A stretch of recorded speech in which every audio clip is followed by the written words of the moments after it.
I've been needing to find a new apartment, which has not been easy with credit as bad as mine. Luckily, I found cosigning.com. They connected me with a cosigner who helped me get my dream apartment for me and my dog. I just paid a small fee and was able to move in fast. Get the cosigner you need for the apartment you want. Check out cosigning.com today. We call this the fog of war, where we don't actually know what's true and not true until the smoke clears. Right now, we're still in the fog of the damage between the Israel and Iran strikes.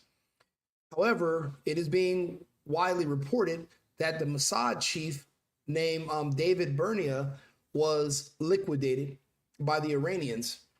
The Iranians had extremely successful attacks against Israel, but they were extremely well targeted, and the Mossad headquarters was destroyed.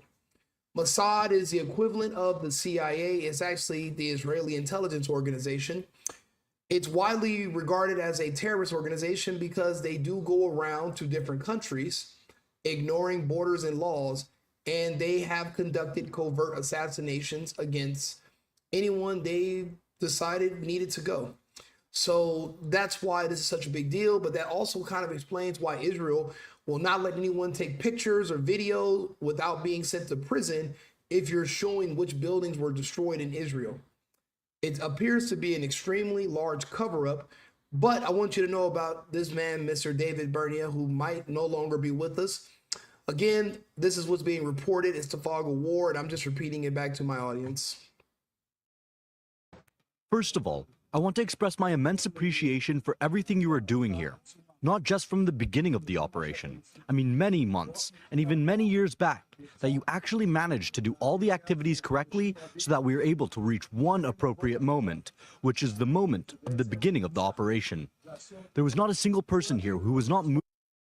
If you listen to what he's saying, they carefully, this is Israeli news, by the way, they've carefully chose a video where the language is very obscure and general, meaning there's nothing shows when this video was taken or him specifically talking about the Israeli-Iranian attacks.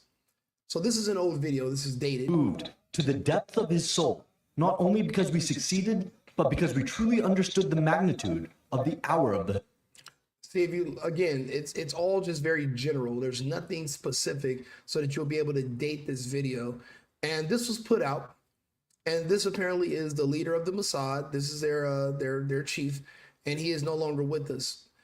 This was reported by multiple people on different sites, but we'll talk about it. The fact that Iran assassinated the chief of Mossad. Yep, that is one of the stories that Iran wants to keep under wraps. You heard that. Not only has Mossad chief been killed, they destroyed the HQ. For context, I don't know why this shit keeps going in and out. For context, if you want to understand what that is, the American equivalent of that is bombing the CIA building, destroying the CIA building, and killing the CIA director. Yeah. How many of you found that shit out? This is why Israel has been so adamant on blocking what you call it, journalists from going in there to video what's going on. They don't want, like, how many of you knew that the Mossad building has been destroyed?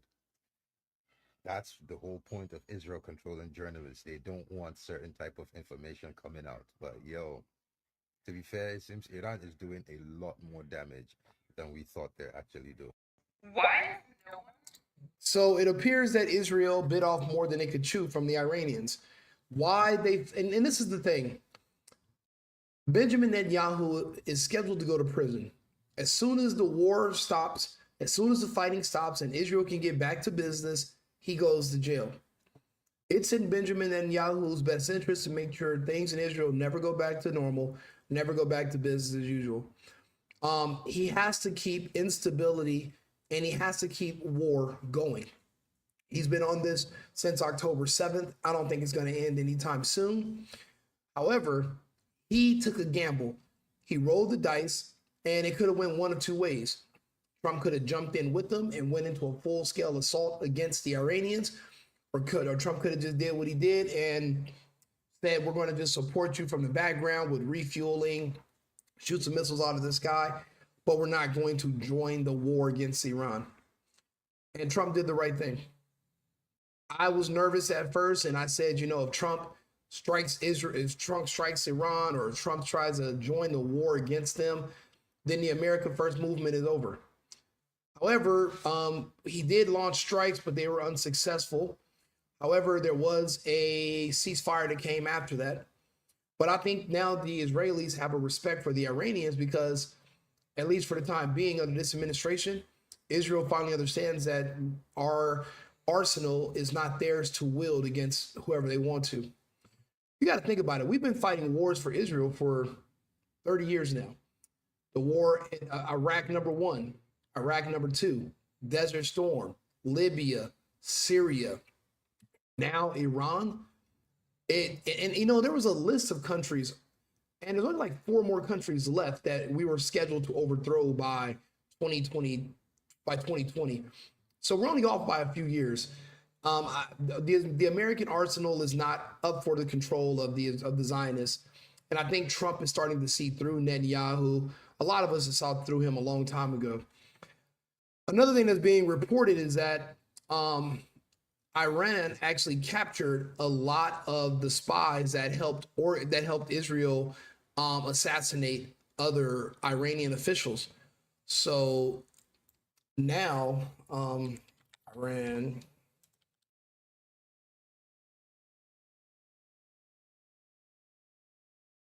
So now Iran has actually cleaned up their mess, and Iran spies.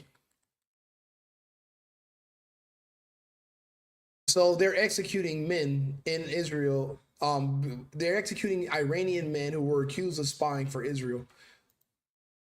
Well, let's talk about the aftermath of the weekend's US strikes on Iran's nuclear program. In Iran itself, the judiciary's news agency says 3 men accused of spying for Israel have been hanged. Reports also say Iran has arrested 700 people accused of having ties with Israel during the 12-day conflict. With me is Param Gabadi from BBC Persian. Param, this is not something we're unused to with the Iranian regime putting people to death. What do we know about this instance? So it shows that how Iran is in a state of panic. Iranian authorities, how can you arrest 700 spies in a matter of days? So it shows that Iranians they want to show strength, and that's what many Iranians have feared in the past few days, that the Iranian authorities, because they feel humiliated, they will take revenge on their own people.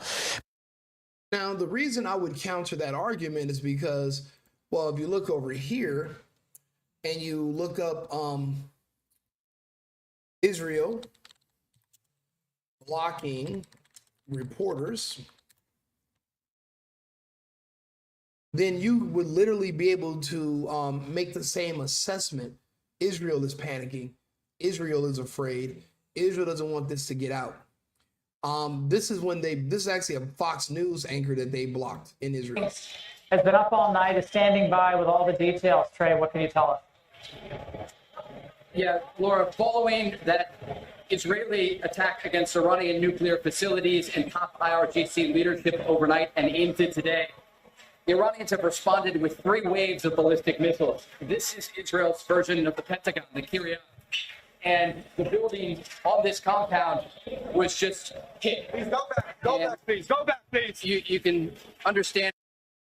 They said this is Israel's version of the Pentagon, so that is the Mossad headquarters that was destroyed.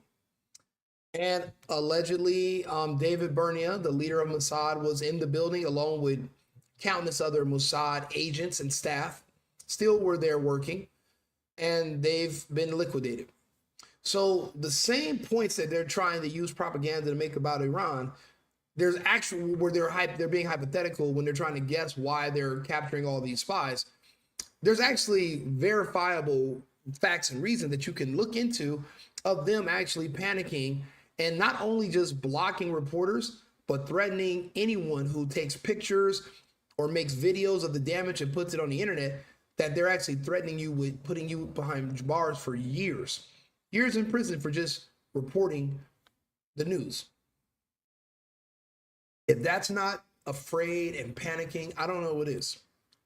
It's very tense at this specific location because the Iranians are now targeting the defense establishment of Israel. And so I'm going to have my cameraman pan up here to this building just across the street from security. And so...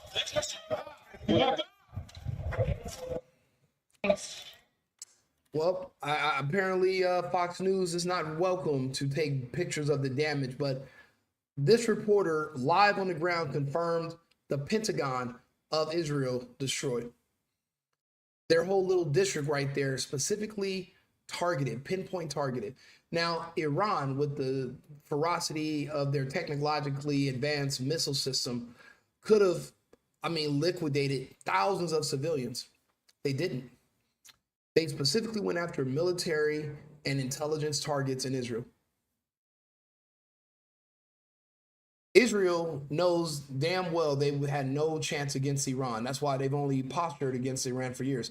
They wanted the Americans to come in and be their lapdog and their puppets, and we refused. I thank Donald Trump for keeping us out of that engagement, but it's not like he abandoned Israel. He went in just enough to say we did something, even though we didn't really do anything. That's actually the art of the deal. He's actually playing both sides. He's a dual agent. Smart man. And I'm glad that we didn't just go all in, balls to the wall, and let Netanyahu just control us like a puppet. This is not Obama. This is not Bush. He's not Hillary. Those days are over. America first, America only. Israel dead fucking last. Even I'd put Ukraine above Israel at this point, but there is no more Ukraine. I wonder what the Russians are going to change the name of the Ukraine to once they take Kiev. I know that Bakhmut is Artemovsk now, and they've already been changing the names and updating them to Russian names. Soon we're going to have a new name for the Ukraine. Calling a country the borderlands, it didn't really have a ring to it anyway, so they're going to have to come up with something even better. But do me a favor, share the video, like and subscribe. Now you guys know that it's still the fog of war, but it's being widely reported that the head of Mossad was in that Pentagon, the Pentagon of Israel, the Mossad headquarters, that he was there when it was destroyed by the Iranians the other night. So we're going to see where the chips fall and see if that's going to be confirmed. We're still in the fog of war. So thank you. Like and subscribe, share the video. Right Wing Rico, the Single Boyfriend podcast, conservative radio. Thank you. Has been up all night, is standing by with all the... I've been needing to find a new apartment, which has not been easy with credit as bad as mine. Luckily, I found cosigning.com. They connected me with a cosigner who helped me get my dream apartment for me and my dog. I just paid a small fee and was able to move in fast. Get the cosigner you need for the apartment you want. Check out cosigning.com today.